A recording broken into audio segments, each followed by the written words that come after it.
Quando a gente joga Minecraft, Fortnite, FIFA, League of Legends ou um jogo que a gente gosta bastante, parece que o nosso cérebro tira tudo que tem na nossa lista de prioridades, não é mesmo? Mas você sabia que nem sempre os jogos foram tão envolventes a ponto de tirar da nossa lista de prioridades todas as outras coisas que a gente tem que fazer?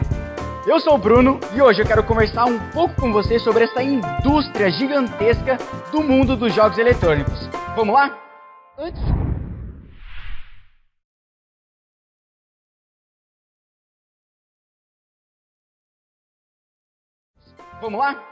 Antes de começar, eu preciso deixar uma coisa bem clara para vocês. É praticamente impossível eu explicar sobre a história de cada um dos jogos eletrônicos que foram lançados desde o primeiro jogo lá atrás. Então, eu vou ir marcando todas as épocas, todas as décadas que eu for explicando, trazendo os jogos aqui, mas eu não vou conseguir falar de todos os jogos. Combinado?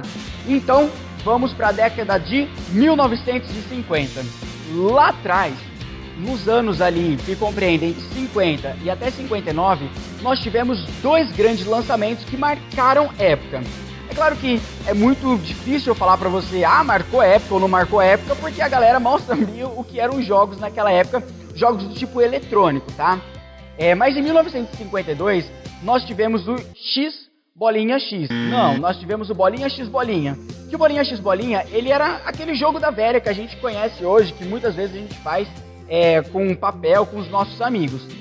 E mais pra frente, em 1958, nós tivemos o Tennis for Two, que foi um jogo não lançado para todo mundo, cada pessoa ter um em sua casa, mas foi um game que ele foi mostrado em uma exposição no Brookhaven, que era uma exposição para mostrar o poderio militar americano. Então, para que eles mostrassem tudo que eles conseguiam fazer, eles fizeram esse game para entreter as pessoas que estavam visitando aquele espaço ali. Então agora, vamos para a década de 1960. Aqui em 1960, eu vou trazer apenas um game que se destacou nessa época, que foi o Space War. O Space War foi lançado por Steve Russell, e Steve Russell foi um grande programador, mas eu já expliquei sobre ele em um outro vídeo meu e eu não vou falar sobre ele agora, beleza? Steve Russell, junto com alguns outros amigos, desenvolveram o Space War com o intuito de ser jogado. Essa era a grande diferença do Space War para o Tennis for Two, que foi o jogo lançado 58, 59, 60, 61, 3 anos antes. Então, o objetivo deles era, de fato, entreter o público. Porém, o jogo não foi comercialmente vendido porque os computadores daquela época eram do tamanho de uma sala dessa daqui e não ia dar para ter cada pessoa ter um em sua casa ou você sair andando com um desse pela rua. Era praticamente impossível. Na década de 70, nós tivemos alguns lançamentos que foram bem legais. Eu vou falar sobre 3 lançamentos que eu joguei esses games e me saltaram os olhos porque tinha uma interatividade, uma jogabilidade que não é como um game de hoje, mas é muito bacana como a forma que o jogo evolui. O primeiro deles é o Enduro, mas antes de falar do Enduro eu quero te dizer uma coisa. Em 1972, a Atari lançou o Atari 2600. O Atari 2600 trouxe uma novidade que, para aquele momento, para aquela tecnologia, era muito bacana, que você, com cartuchos, você inseria no console e você tinha vários jogos apenas trocando os cartuchos. Então, 3 games que se destacaram foram o Enduro, era um jogo de corrida que começava com um pontinho na tela e esse pontinho ia se dividindo conforme você ia se aproximando, formando as linhas laterais da pista. E aí você ia com o seu carrinho pra lá e pra cá, os seus adversários, eles iam aparecendo do nada, assim, eles apareciam no game, e aí você tinha que ir pra lá ou vir pra cá e dar o seu jeito, porque essa era a forma de jogar o Enduro. O que é bacana é que, às vezes a gente tá acostumado com um game que amassa o carro, que destrói a pista, que pega fogo, que explode, mas o Enduro, ele, quando colidia com alguma coisa no cenário, ou ele colidia com um outro carro, ele apenas desacelerava e aí devagarzinho ele ia acelerando e você ia embora. O Enduro foi um jogo bem bacana que marcou 1972.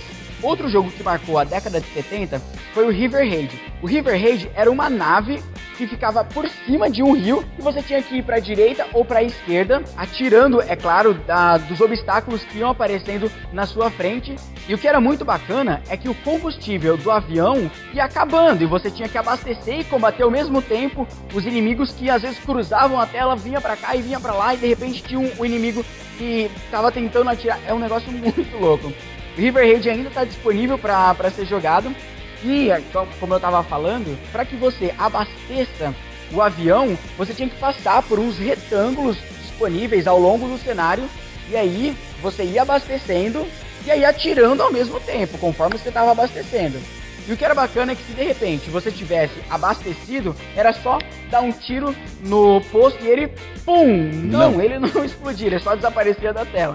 Muito legal o River Raid também. E em 79 foi lançado o Space Invaders, que juntamente com os outros estouraram em vendas, e aí a era dourada dos arcades começou então, e veio uma explosão de outros games, mas agora é hora de entrar na década de 80. Em 1990... A gente já tá em 90? Não. Em 1980 nasceu a estrela que até hoje brilha os olhos de muita gente. O Pac-Man nasceu, mas o Pac-Man ele nasceu com o objetivo de alcançar o público feminino. Ele foi projetado porque naquela época havia uma entrada muito grande de homens jogando e etc. E aí o público feminino não tinha um game que fosse pensado especificamente para eles. Mas o Pac-Man deu muito certo e alcançou tanto o público feminino quanto o público masculino.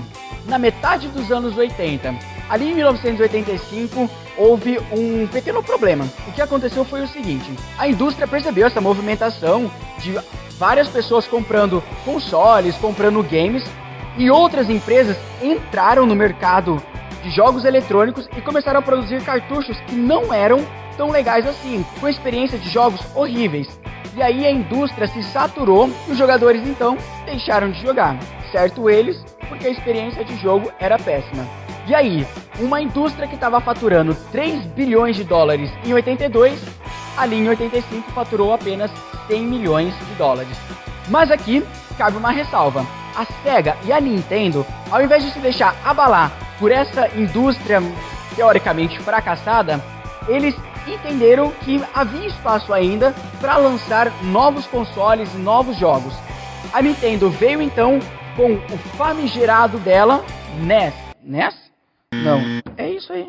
A Nintendo veio então com o seu Famicom, o famigerado NES, Sistema de Entretenimento Nintendo, que trouxe um pouco mais de credibilidade para o mercado de jogos eletrônicos. E aqui nesse momento, com o NES, nasceram o Super Mario, The Legend of Zelda e o Final Fantasy.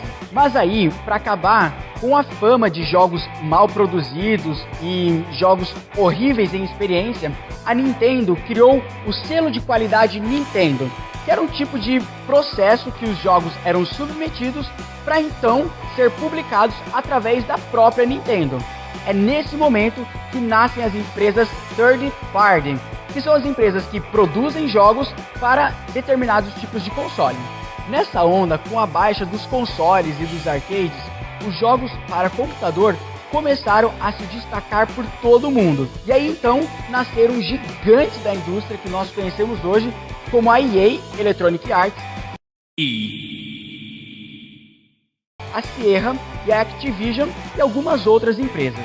Os computadores tinham como novidade a interface gráfica deles e o mouse, que era só empurrar ele para lá ou trazer ele para cá e clicar no lugar desejado para executar alguma ação. A década seguinte, de 1990 até 1999, obviamente, porque é a década, né?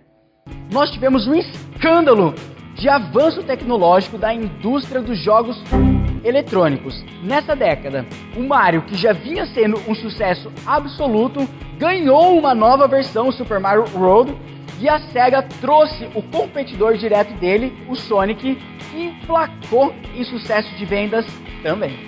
Outras produções como Need for Speed, Mortal Kombat, Street Fighter, Warcraft foram lançadas nessa época. E esses lançamentos vieram principalmente com a ideia de você se identificar com o personagem e aí sim desbravar o mundo ou vencer a missão ali que está sendo proposta pro jogo. Particularmente, eu acredito muito que a década de 90 sofreu esse grande avanço tecnológico, é claro, no mundo dos games, por conta do avanço computacional que foi sentido ali na década de 90.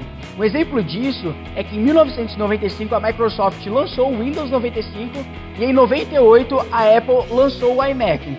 E a internet começou a dar passos mais efetivos para se tornar a gigante que ela é hoje. É claro que ela ainda era pequena, não era nada tão explosivo quanto é hoje. Por exemplo, você está no banheiro, você está usando a internet, você está dentro de uma bolha, você está, enfim, você está onde for, onde seja que você estiver, você está usando a internet. Mas naquela época não era bem assim as coisas. Nesse momento, o mundo viu nascer os jogos 3D, a terceira dimensão veio à tona, trazendo uma experiência muito mais realística e uma jogabilidade muito melhor. E aí na minha pesquisa, o primeiro jogo 3D que eu encontrei em relatos foi o Battlezone. O Battlezone, ele era apenas polígonos e linhas, e aí você ia comandando um tanque de guerra e ele ia destruindo o cenário.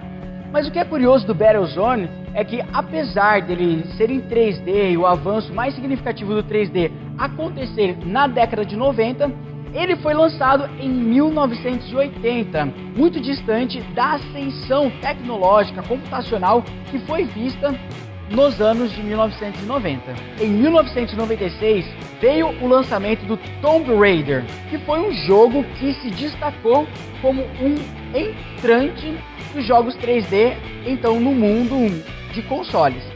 O Tomb Raider ganhou um prêmio para a personagem Lara Croft como a melhor... Nossa, é tão grande que eu tive que anotar.